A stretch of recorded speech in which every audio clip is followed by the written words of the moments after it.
আমার শেষ নিঃশ্বাস পর্যন্ত আমি বলে যাবো যে আপনি অবতার, আর এটা একদিন প্রমাণ হবেই হবে। করিস একদিন তুই পেমেন্ট করিস। হ্যাঁ করিস। হ্যাঁ হ্যাঁ এখন যা দেখিনি, যা যা তোমরা যাও। হ্যাঁ এমনিতে ওই শীতকাল, নির্জন রাত, এবড়ো থেবড়ো পাত, মাতাল হয়ে তো আছিস। হ্যাঁ মুখ টুপড়ে পড়বি কোথাও? হ্যাঁ কি আমি পড়বো? আমি পড়বো?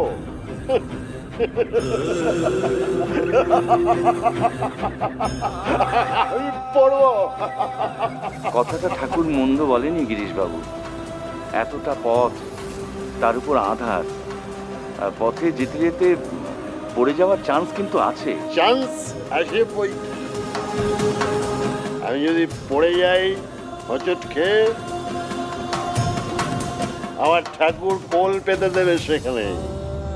হ্যাঁ আমি যেখানে পড়বো সেখানেই আমার ঠাকুরের কোল, আমার ঠাকুরের কোল। সালা আমি যদি আগে জানতাম যে পাপ করলে এমন গুরু মেলে, সালা হাজার কেন পাপ আমি করে নিতাম, পাপের নরক গুলজার করতাম।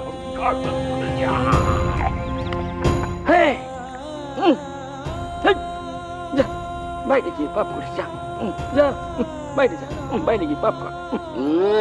এখন তো হবে না, এখন তো আর হবে না। তুই যে আমার সর্বস্ব নিয়ে নিয়েছো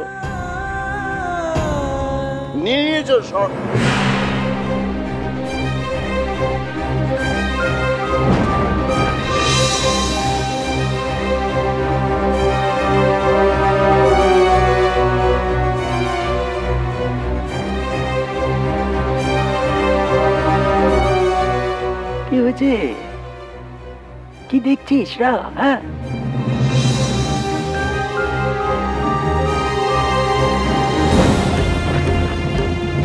গলায় আমি সেদিন কি দেখেছি জানি? ছুরি দিয়ে ফালা ফালা করে কাটতে থাকলে কি অসহ্য যন্ত্রণা হয়, যাকে বলে একেবারে জম যাতনা। সেই যন্ত্রণা সর্বক্ষণ গলায় ধারণ করছে লোকটা।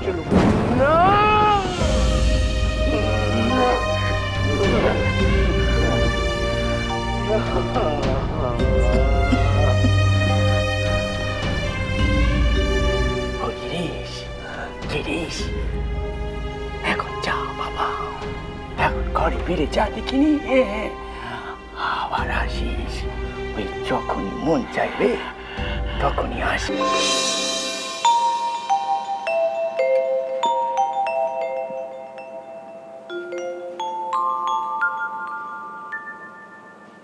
ঠাকুরের ঘরতে তো আর কোনো আওয়াজ পাচ্ছি নি। তবে মনে হয় যারা এই ছিল ওরা সব চলে গিয়েছে।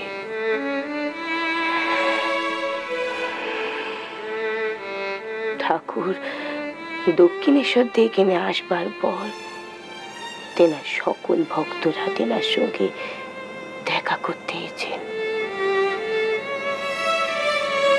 কিন্তু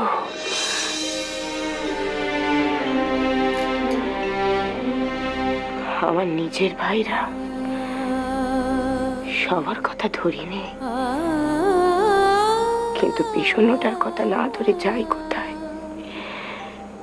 সে তো হপ্তায় হপ্তায় বাগবাজারের বাসাতে আসে। তার কি দিদিটার কথা একটু মনে পড়েনি?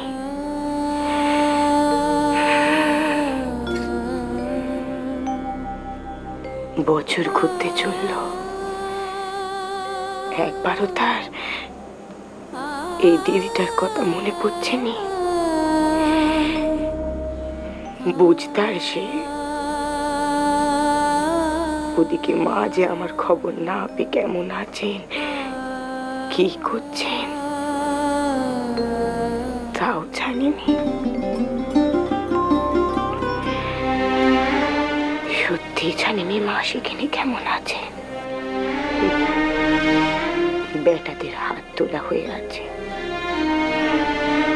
তেনারা তো কিছু ঠিক করার নেই। এরকমই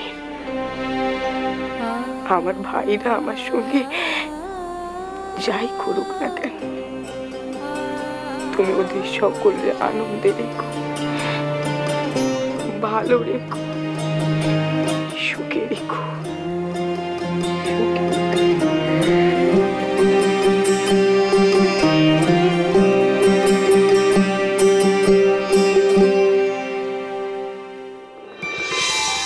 ঠাকুর বলেন, বাসনার নিবৃত্তি না হলে ভগবানের প্রবৃত্তি আসে না।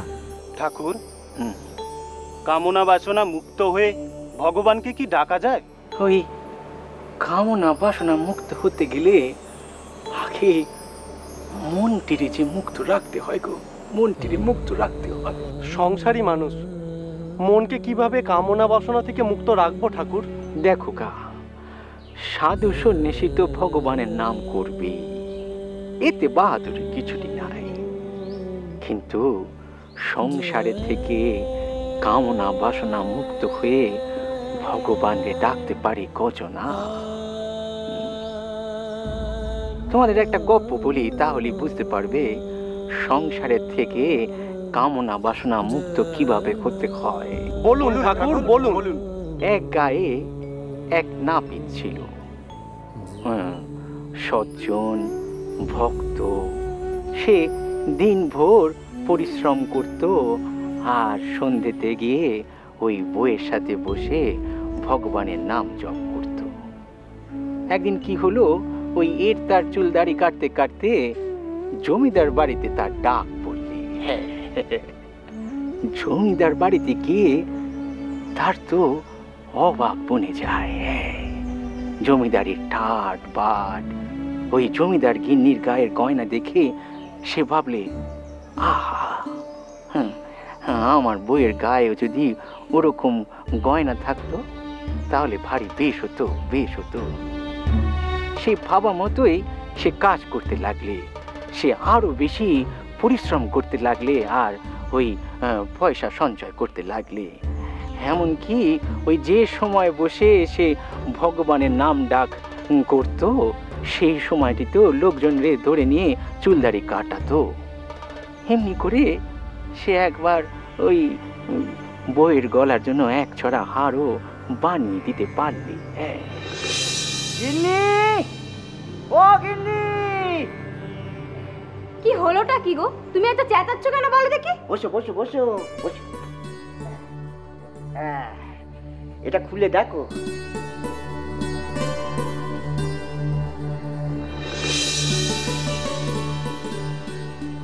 ও মা, এত ভারী সোনার গয়না, কি সুন্দর গো! আমার জন্য? আগো গিন্নি, তোমার জন্য। ওই জমিদার গিন্নিদের দেখে মনে বড় স্বাদ হয়েছে, তোমাকে ওরকম করে সাজাই, তাই পয়সা জমিয়ে এটা কিনে আনলাম গো। পড়ো দেখি, পড়ো পড়ো পড়ো।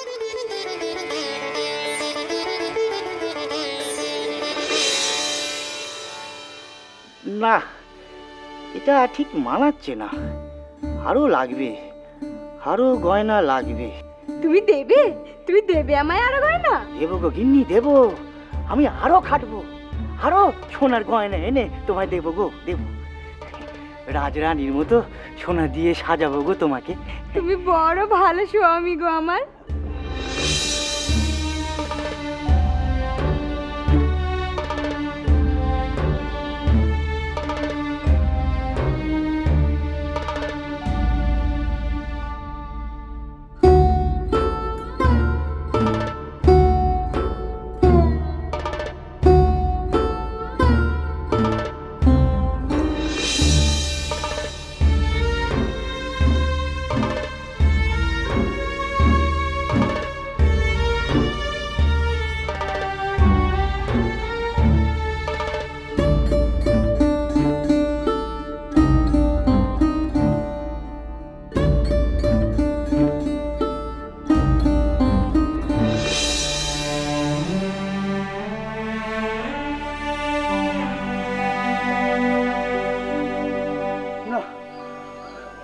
আমার মনোবাসনা পূরণ হচ্ছে না, আমার আরো শোনা চাই, আরো ঘোরা ঘোরা।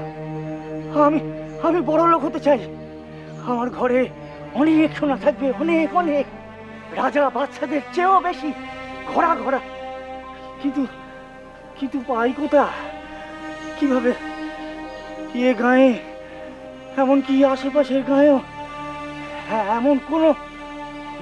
এমন কোনো জমিদার, রাজা, সাধারণ গেরস্থ কেউ নাই যার চুলদারি আমি কাটি না। তবু এই সোনার স্বাদ কিছুতেই মিটছে না। কিন্তু এখন আমি অনেক সোনা কি করে কিনবো? তুই আরো সোনা চাস? ধনী হতে চাস? হ্যাঁ হ্যাঁ হ্যাঁ হ্যাঁ, আমি আরো সোনা চাই, আমি আরো ধনী হতে চাই। হ্যাঁ হ্যাঁ, চাই চাই। ঠিক আছে, তুই বাড়ি যা, সেখানে গিয়ে দেখ, এখনই যা। বাড়িতে কি আছে? যা না, গিয়ে দেখ।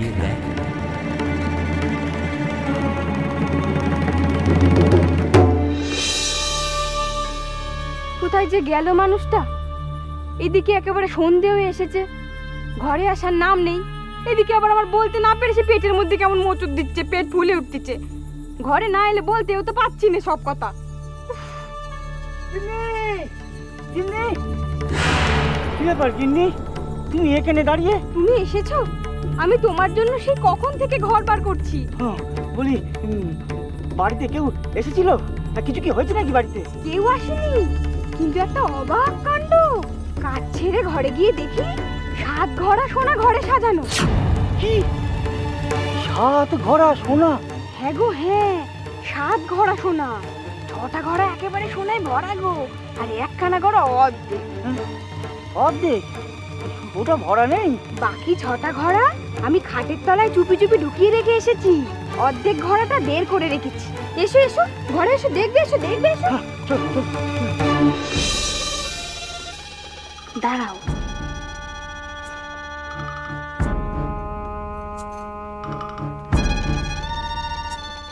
এই দেখো।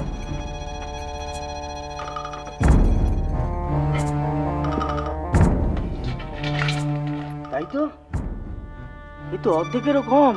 তবে আর বলছি কি, তাই তো এত আহ্লাদের মধ্যে থেকেও না আমার থেকে থেকে শুধু কান্না পাচ্ছে। দেখে শুনে তো আমারই ডাক করে কাঁদতে ইচ্ছে হচ্ছে। না না, সোনা যখন পেয়েছি তখন তার 7 ঘড়া পেতেই হবে। কিন্তু কি করে এই ঘড়াটা ভরবে বলো দেখি?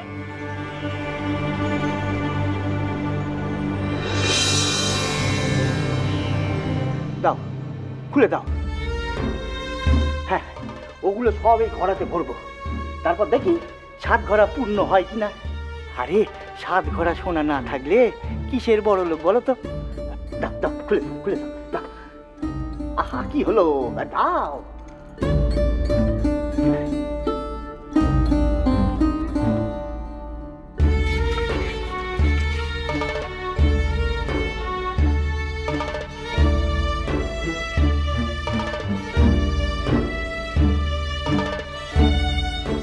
আর নেই?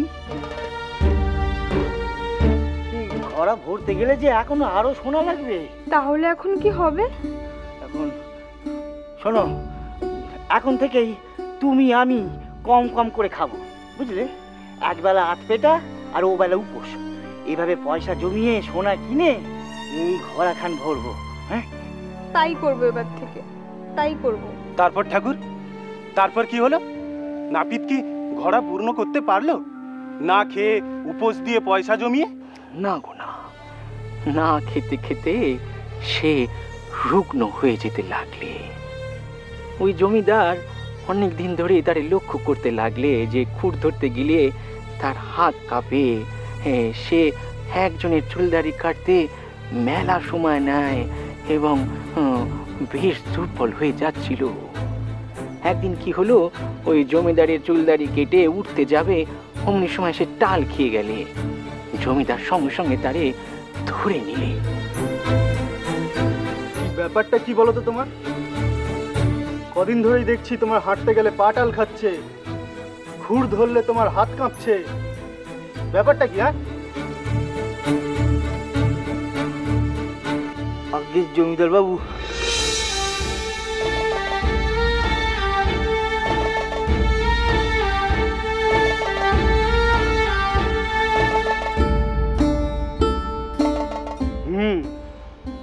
বুঝেছি। আমার সাথেও যা ঘটেছিল তোমার সাথেও ঠিক তাই ঘটছে। মানে হুজুর? মানে আমিও গাছতলায় বসে মনে মনে বলছিলাম, এমন সময় আমার কাছেও দৈববাণী আসে। আমি বাড়ি এসে দেখি যে 7খানা সোনার ঘোড়ার মধ্যে একটি ঘোড়া অর্ধেক ফাঁকা।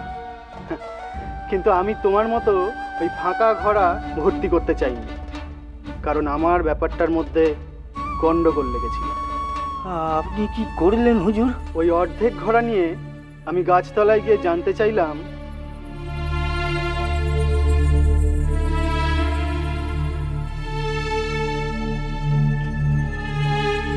আপনি আমাকে অর্ধেক ঘোড়া কেন দিয়েছেন? এই সপ্তম ঘোড়াটি অর্ধেক ফাঁকা কেন? সপ্তম কলসি সবসময় অর্ধেক থাকে। ও হলো বাসনার কলসি। ও কলসি না ভরলে বাকি কলসির সোনাও কোনো দিন ব্যবহার করতে পারবে না। ও বুঝেছি। তবে আমার এই সপ্তম কলসির দরকার নেই। আপনি সব কটা কলসি ফেরত নিয়ে নিন। জমিদার ঘরে ফিরে এসে দেখে তার 6টি সোনার কলসি উধাও। সে নিশ্চিন্তি হয়ে ভগবানের উদ্দেশ্যে পেন নাম জানালে। জয় মা।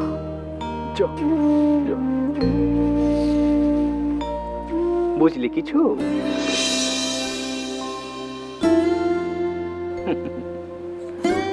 ওই জমিদার বুঝতে পেরেছিলে এই ভোগ বাসনা চাওয়া পাওয়া কোনো নিবৃত্তি নাই গো, কোনো নিবৃত্তি নাই। ওই যত পাবে তত চাইবে। হে ভগবানের তখন ওই নাম ভুলে শুধু বলতে হয়, আমার এটা দাও, ওটা দাও, এটা পূর্ণ করে দাও, ওটা পূর্ণ করে দাও। এই চাওয়ার যে কোনো কমতি নাই গো, কোনো কমতি নাই, শুধু বাড়তি আছে। তাই ভগবান রে বলতে হয়, ভগবান তুমি যা দিয়েছো তাতেই খুশি, শুধু এটুকু দাও যাতে দিনান্তে তোমার একটি বার হলো ডাকতে পারি, তোমার জয় গান গাইতে পারি। জয় মা, জয় মা।